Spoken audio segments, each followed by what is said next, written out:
Philiapolis, philosophie pratique. Bonjour à tous, ici Nicolas, et aujourd'hui nous allons parler du revenu de base universel. Alors on va en parler parce que c'est doublement dans l'actualité. Aujourd'hui nous avons les Suisses qui votent sur le sujet, et il y a quelques jours a été annoncé que dans la Silicon Valley, il y aurait une nouvelle expérience sur le sujet. Alors le revenu de base universel, pour ceux qui ne seraient pas au courant, c'est l'idée de verser à toute la population, ou au moins aux adultes, un revenu qui serait suffisant pour prendre en charge tous les besoins de la vie quotidienne, donc un revenu de base. Et bien évidemment, universel, c'est aussi l'idée qu'il n'y a pas de conditions inconditionnelles, et que donc vous receviez l'allocation, que vous soyez riche ou pauvre, que vous soyez au travail ou au chômage, que vous soyez grand ou petit, etc., etc. Il n'y a pas de discrimination, tout le monde reçoit ce revenu. Et ce revenu est suffisant donc pour prendre en charge tous vos besoins, on va dire, de base, les besoins de la vie quotidienne. Voilà, donc ça, c'est le revenu de base universel. Après, ce qui est intéressant aussi de voir, ce sont les motivations derrière ce revenu de base universel. Alors, cette introduction a pour objectif de réduire la pauvreté à zéro du jour au lendemain, d'améliorer la santé des citoyens, de permettre aussi à chacun de faire ce qu'il souhaite faire, le travail qui l'intéresse, et non pas le travail qu'il n'a pas le choix de faire, les choses qu'on aimerait ne pas faire, mais qu'on est obligé de faire parce qu'il faut gagner sa croûte. Et bien sûr, une grande motivation derrière tout ça, c'est en fait la peur de l'automatisation qui a l'air de, on va dire, de nous tomber dessus bientôt du jour au lendemain, parce que les robots vont prendre tous nos boulots. Voilà, donc tout ça c'est passionnant, mais je ne vais pas parler de ça aujourd'hui. Moi, aujourd'hui, je vais seulement me concentrer sur les expériences qui ont été déjà tentées en fait. Alors pourquoi je vais me concentrer là-dessus ? Tout simplement parce que vous avez sûrement entendu, si vous avez entendu parler de revenu de base universel, que on a déjà essayé, c'est formidable, voilà, les objectifs ont été atteints très rapidement, ça a été prouvé, regardez, il y a cette étude-ci, cette étude-là, ça a été prouvé ici et là, c'est magnifique, c'est super. Ah, ok. Sauf que non, en réalité, les études qui ont été menées ne nous montrent pas grand-chose, en tout cas pas grand-chose qu'on ne savait déjà avant. Et en plus de ça, j'ai même l'impression que ça nous met un peu dans une espèce de situation où on a l'impression qu'on a des conclusions solides, alors qu'en réalité, on est plutôt sur pas grand-chose, quoi, sur quelque chose qui est un peu fragile et qui a l'air de trembler pas mal quand même. Je ne vais pas parler d'expériences particulières, je vais parler de toutes ces expériences de manière générale, parce qu'elles ont toutes plus ou moins les mêmes caractéristiques qui font qu'elles sont des expériences un peu poiraves. La première de ces caractéristiques, c'est le fait que les montants sont en général complètement irréalistes. Alors par exemple, si on vous donnait, je sais pas moi, 5 centimes par jour, ok, c'est bien, c'est un petit plus, vous pouvez vous acheter un bonbon, c'est super, mais si je vous donnais 500 € par jour, évidemment, vous ne feriez pas la même chose avec votre temps. Clairement, les conséquences de donner 5 centimes ou de donner 500 € ne sont pas du tout les mêmes. Et malheureusement, c'est bien ça qu'on voit dans la plupart des pilotes. Quasiment tous, en fait, ont un montant largement en deçà de ce qui est proposé pour le montant final. Et donc, on n'apprend pas grand-chose. Et comme si ça suffisait pas d'avoir un montant qui n'est pas du tout représentatif, en plus de ça, il est en général garanti pour une durée qui est elle aussi complètement irréaliste, complètement non représentative. C'est-à-dire que le revenu de base universel, il est garanti à vie. Mais en général, ce que nous voyons dans les pilotes, c'est plutôt une garantie pendant 3 mois, 6 mois, 1 an, 2 ans maximum. Mais après, évidemment, l'argent s'arrête.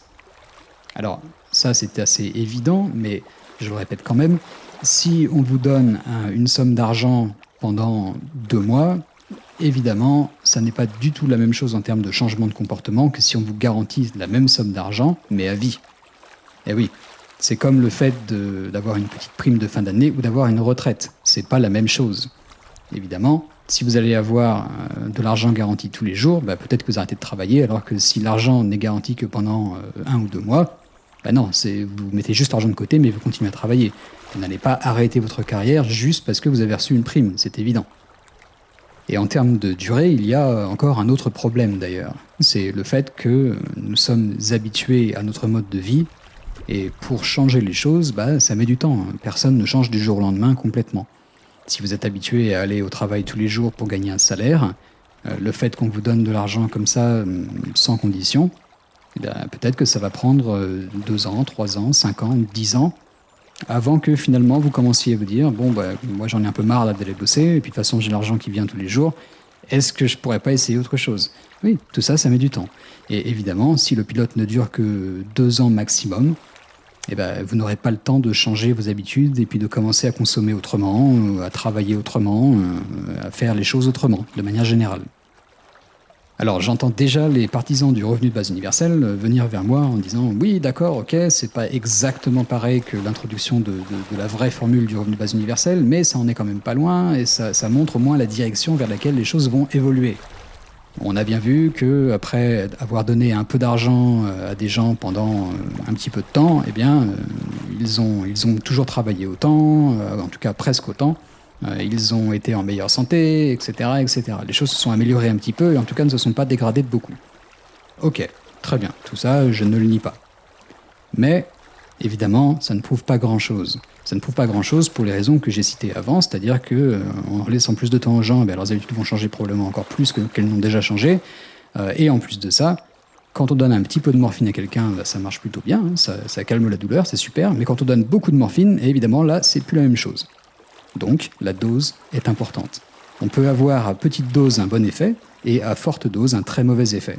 Et le problème, c'est qu'on ne se propose pas d'injecter un peu de morphine, on se propose d'injecter beaucoup de morphine. Alors il faudrait tester beaucoup de morphine et pas un peu de morphine. C'est ça que je suis en train de dire. Je suis en train de dire que, pour l'instant, on n'a pas appris grand-chose. Parce que si vous me dites, ok, on a donné un petit peu d'argent pendant un petit peu de temps à quelqu'un et puis cette personne-là n'a pas quitté son travail, oui, ok, et elle est où la surprise ? Parce qu'évidemment, vous m'auriez posé la question avant de faire l'expérience et je vous aurais donné exactement la même conclusion. C'est évident, les gens ne vont pas quitter leur travail parce qu'ils ont reçu un petit peu d'argent et on leur a dit que ça allait durer 6 mois. Non, forcément, oui, ils vont pas quitter leur boulot, ils vont pas arrêter leur carrière, c'est sûr. Donc vous voyez, on n'a pas appris grand-chose. Par contre, donner à la même personne beaucoup d'argent pendant toute sa vie, c'est-à-dire qu'on lui garantit ce revenu-là à vie, là, c'est pas forcément pareil, hein, c'est pas sûr. Donc vous voyez, un peu de morphine et beaucoup de morphine, ça donne pas le même résultat. Un peu d'argent pendant un peu de temps ou beaucoup d'argent pendant beaucoup de temps, ça donne pas forcément le même résultat. Donc, c'est ça qu'il faudrait tester si c'est ça que vous vous proposez de faire. On ne peut pas seulement prendre les résultats d'un peu de morphine, les extrapoler en se disant que, écoutez, un peu de morphine c'est bien, alors beaucoup de morphine c'est très bien. Mais même en étant indulgent, ce n'est pas là la fin des problèmes de ces expériences diverses et variées. En fait, elles ont toutes un autre gros problème qui est rarement mentionné. Et ce problème-là, c'est le fait que les expériences en question tournent dans une espèce de cercle fermé qui n'est en réalité pas vraiment fermé. C'est un souci, en gros, parce que on ne peut pas vraiment tester quelque chose qui ne ressemble pas à ce qu'on veut vraiment introduire au final. Et oui, ce qu'on souhaite introduire, c'est à l'échelle d'un pays, donc de verser de l'argent à toute la population. Mais aussi, parce qu'il ne faut pas oublier cet aspect-là, de prélever de l'argent à toute la population, ou au moins une partie de la population, mais qui se trouve dans le pays en question. Or, à l'heure actuelle, les expériences qui ont été tentées se sont contentées de prendre de l'argent à l'extérieur des communautés et de l'introduire à l'intérieur de la communauté en question. Et là, clairement, il y a un gros souci, parce qu'on est en train d'ignorer quand même une énorme partie de l'effet. C'est-à-dire qu'on a décidé, pour l'expérience, de tester tous les effets positifs et d'ignorer tous les effets négatifs. On va tester le résultat de vous donner de l'argent, mais on ne va pas tester le résultat de vous prendre de l'argent. Ok, pourquoi pas, sauf que dans la vraie vie, quand on va vraiment implémenter le truc, ce ne sera pas uniquement donner de l'argent, ça va être aussi prendre de l'argent. C'est-à-dire que le pays ne va pas faire que recevoir de l'argent, le pays va prendre de l'argent aussi. Et donc il faut tester les deux effets et pas uniquement l'effet qui nous paraît le plus prometteur. Voilà. C'est comme si je disais par exemple, ok, donc on veut tester le revenu de base universel et on va comparer deux communautés. La première communauté, on leur donne tout, et l'autre communauté, on leur prend tout. Évidemment, ça paraît complètement absurde dit comme ça. Et pourtant, c'est un peu ça qu'on a fait. Sauf qu'on n'a pas de communauté, on leur prend tout et on regarde les conséquences, mais c'est un peu pareil, on n'en parle juste pas de cette communauté-là. Donc, si vous voulez voir les résultats divers et variés de l'introduction d'un revenu de base universel, dans ce cas-là, il faut aussi prendre en considération le fait qu'il va falloir peut-être prendre de l'argent quelque part ou modifier la manière dont les gens sont taxés, etc. Parce que oui, certains disent « oui, mais ça va être neutre au niveau revenu, etc. » Ah oui, peut-être, très bien. Mais ça ne change pas le problème que ce n'est pas ce que l'expérience est en train de tester. L'expérience est en train de tester ce qui se passe lorsqu'on ajoute de l'argent qui vient de l'extérieur de la communauté dans la communauté.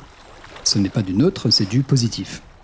Donc évidemment, on peut s'attendre à ce que les conséquences soient en moyenne plus positives que si c'était neutre.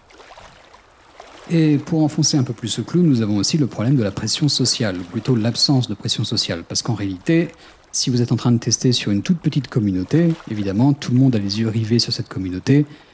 Les amis et la famille qui sont hors de cette communauté vous regardent, et donc forcément vous vous sentez un petit peu mis à l'épreuve, et vous ne réagissez pas forcément de la même manière que vous réagiriez si vous étiez, dans le cas donc normal, si c'était introduit dans toute la population, à recevoir un revenu, vous, votre famille, vos amis, tout le monde. Là, par contre, pour le coup, effectivement, on peut réagir de manière un peu plus ouverte, un peu plus honnête, que lorsqu'on se sent un petit peu regardé, mis à l'épreuve, épié, etc. Donc certes, on peut arriver à la conclusion que oui, les gens ne changent pas grand-chose au niveau de leur comportement, mais c'est peut-être une conclusion qui est un peu erronée dans le sens où lorsque tout le monde va bénéficier de ce revenu de base universel, plus personne n'aura vraiment de scrupules à changer son comportement, n'étant plus qu'un parmi d'autres. Donc vous voyez que finalement on n'en apprend pas grand-chose de toutes ces expériences. Et le problème, là où c'est dangereux, c'est que, en plus de ne pas apprendre grand-chose qu'on ne savait déjà avant, malheureusement, elles tendent à nous donner une fausse impression de certitude quant aux résultats lorsqu'on introduira finalement le revenu de base universel dans toute la population.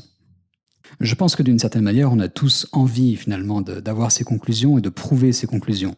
On souhaite tous que le revenu de base universel soit non seulement une bonne idée, mais en plus une bonne idée prouvée. Mais malheureusement, le revenu de base universel, c'est un sujet assez compliqué, et c'est un sujet qui, pour l'instant, n'a pas réellement été testé vraiment nulle part. Et donc on n'a pas vraiment de point de référence, et c'est pas forcément facile de savoir comment les choses vont se dérouler, étant donné que ça affecte tellement de choses dans la société. Il y a tellement de ramifications, tellement de rouages qu'il est difficile de voir au final où ça va nous mener de changer ce gros point essentiel qu'est le revenu. Alors, par contre, nous, on va en parler de tout ça. On va en parler à Philippopolis, mais on va en parler du point de vue plutôt philosophique, un petit peu aussi du point de vue économique et politique d'ailleurs, mais surtout du point de vue philosophique. Parce que ça, c'est important, c'est intéressant, et c'est quelque chose dont on peut effectivement parler tout de suite, sans même faire d'expérience vraiment. Ou en tout cas, pas d'expérience nouvelle. D'ici là, il va être intéressant de regarder ce que font les Suisses aujourd'hui, parce qu'effectivement, ça au moins, ça va nous indiquer un petit peu, on va dire, la réaction des gens face au revenu de base universel à l'heure actuelle. Mais en ce qui concerne l'expérience, la nouvelle expérience qui est lancée à la Silicon Valley, moi personnellement, je vais plutôt ignorer le résultat, parce qu'effectivement, vu les conditions d'expérimentation, ça va être un peu comme toujours, les mêmes conclusions complètement erronées et qui ne nous indiquent rien. Voilà. Merci de m'avoir écouté. N'hésitez pas à laisser vos commentaires ou à éventuellement proposer de nouveaux sujets. Abonnez-vous au podcast ou à la chaîne YouTube et je vous dis à très bientôt.